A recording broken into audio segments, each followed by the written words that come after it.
কালীঘাটে 2011 সালের পর থেকে কালীঘাটে মমতার বাড়ির সামনে কখনোই মিটিং করা যায়নি, মিটিং করতে দেয়া হতো না।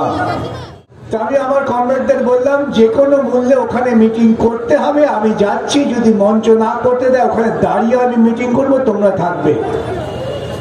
সন্ধ্যেবেলা গেলাম কালীঘাটে, ওই অঞ্চলে মিটিং হলো, জনসমুদ্র। পুলিশ খুব নীরবে থাকলেন, কিছু করতে পারবেন না, কেন জনগণ তো খেপে গিয়েছে।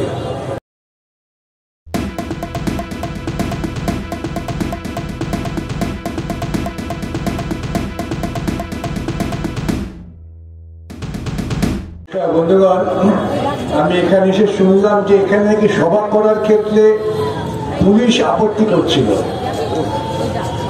ঠিক তেমন একটি ঘটনা ঘটেছে গত পরশুদিন কালীঘাটে। 2011 সালের পর থেকে কালীঘাটে মমতার বাড়ির সামনে কখনোই মিটিং করা যায়নি, মিটিং করতে দেয়া হতো না।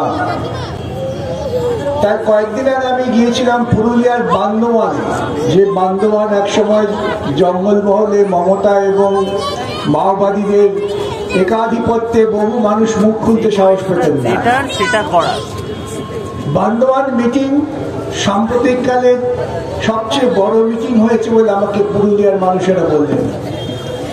কালীঘাটে মিটিং করতে দেবেন না। পুলিশের নাকি ভয়ানক চিন্তা যে ওখানে একটি খাঁচায় এক বন্দীকে রাখা হয়েছে, তার সামনে যদি মানুষ চলে যায় তাহলে খাঁচার বন্দী কি করবে, এই ভয়ে তার জন্য নিরাপত্তা বলো সেখানে দেয়া যাবে না। আমি আমার বন্ধুদের বললাম যাও আদালতে যাও। আদালত বললেন সঙ্গে সঙ্গে যে ওখানে মিটিং করতে দিতে হবে। যেদিন মিটিং এর দিন স্থির হলো 20 তারিখে, দুপুরবেলা আমার কাছে ফোন করছেন কমরেডরা যে বিকাশদা আমাদের এখানে মিটিং করতে দিচ্ছেন না পুলিশ নাকি যে চোঙা লাগানো হয়েছিল সেই চোঙাগুলো তারা তুলে নিয়ে তাদের গাড়িতে নিয়ে গেছেন। বেচারা চোঙাগুলো কি দেশ করেছে জানি না। আমি আমার কমরেডদের বললাম যে কোনো মূল্যে ওখানে মিটিং করতে হবে, আমি যাচ্ছি, যদি মঞ্চ না করতে দেয় ওখানে দাঁড়িয়ে আমি মিটিং করব, তোমরা থাকবে। সন্ধ্যেবেলা গেলাম কালীঘাটে, ওই অঞ্চলে মিটিং হলো, জনসমুদ্র। পুলিশ খুব নীরবে থাকলেন, কিছু করতে পারবেন না, কেন জনগণ তো খেপে গিয়েছে। আজকে আমার কমরেডরা বলছেন পুলিশ একটা এফআইআর করেছেন কাদের বিরুদ্ধে? সিপিআইএম এর কলকাতা জেলার যত নেতা আছেন সবাই এবং আরো 500 লোক, তাদের বিরুদ্ধে পুলিশের এফআইআর। কি অভিযোগ? যেখানে সিপিআইএম এর একটা মিটিং করবার জন্য যারা জড়ো হয়েছিলেন তারা কিছু মহিলা কনস্টেবলের শ্লীলতা হানি করেছে প্রকাশ্যে। কালীঘাটে ওখানে দাঁড়িয়ে সিপিআইএম এর কর্মীরা নাকি শ্লীলতা হানি করেছেন। এই শ্লীলতা হানি সাম্প্রতিককালে মমতা দেবীর একটা উদ্ভাবন। তিনি এখন মহিলাদের তো একটা শ্লীলতার নিরিখ করে দিয়েছেন। এখানে আমার মা বোনেরা আছেন, তারা নিজেরা বিচার করবেন। রাজ্যপালের বিরুদ্ধে শ্লীলতাহানির অভিযোগ হলো। রাজ্যপালের যে ভূমিকা অত্যন্ত নিন্দনীয়, আমি আদৌ তাকে সমর্থন করতে পারি না। আমি বলেছিলাম আমি রাজ্যপাল হলে বলতাম পুলিশকে ডেকে তদন্ত করে। একজন মহিলা যদি তার বিরুদ্ধে অভিযোগ করে থাকেন, সেই রাজ্যপাল তিনি আইনের সুরক্ষার কথা বলছেন, এটাও এক ধরনের বিজেপি মার্কা দুর্বলতা। কেন এই রাজ্যপাল তিনি হচ্ছেন আরএসএস নমিনেটেড একজন প্রার্থী যাকে রাখা হয়েছে।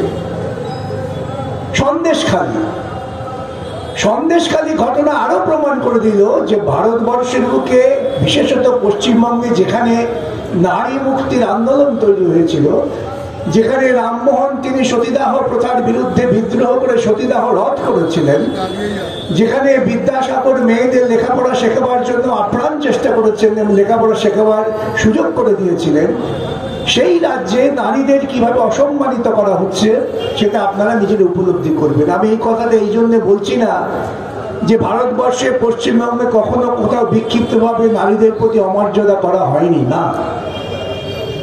ধর্ষণ কখনো কি হয়নি? হয়েছে।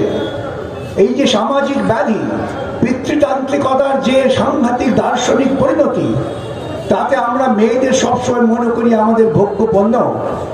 অতএব তাকে আমায় ভোগ করার অধিকার আছে। মনুবাদ বলেছেন, মনু সংস্কৃতিতে বলা আছে, উচ্চবর্ণের ব্রাহ্মণ যদি নিম্ন জমিকে উপভোগ করে, আমি আর ব্যাখ্যায় গেলাম না, আমার শব্দ শালীনতায় বাধে, তবে সেই নারী তিনি পরবর্তী প্রজন্মে উচ্চবর্ণে উঠবেন।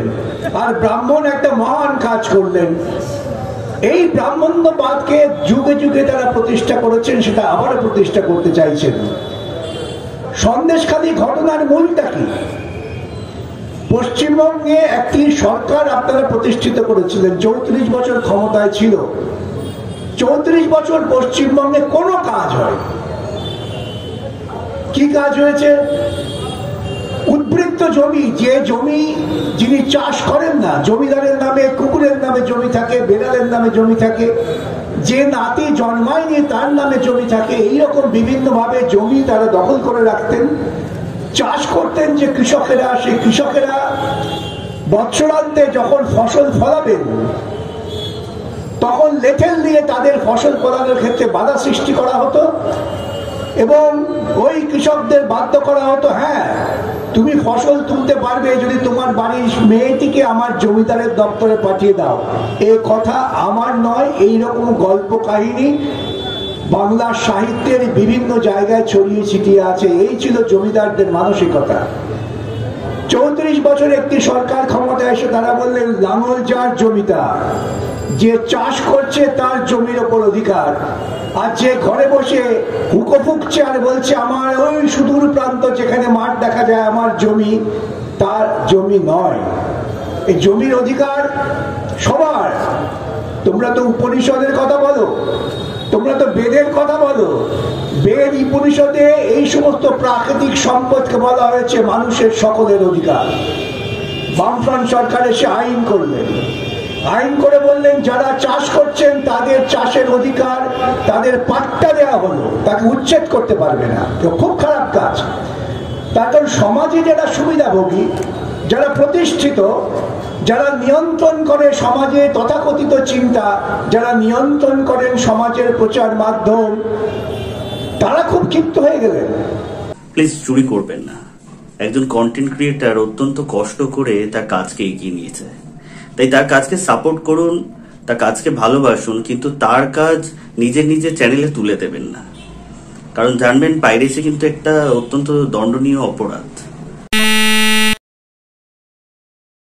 আপনারা দেখছেন আওয়াজ, রোজকারের হক কথা।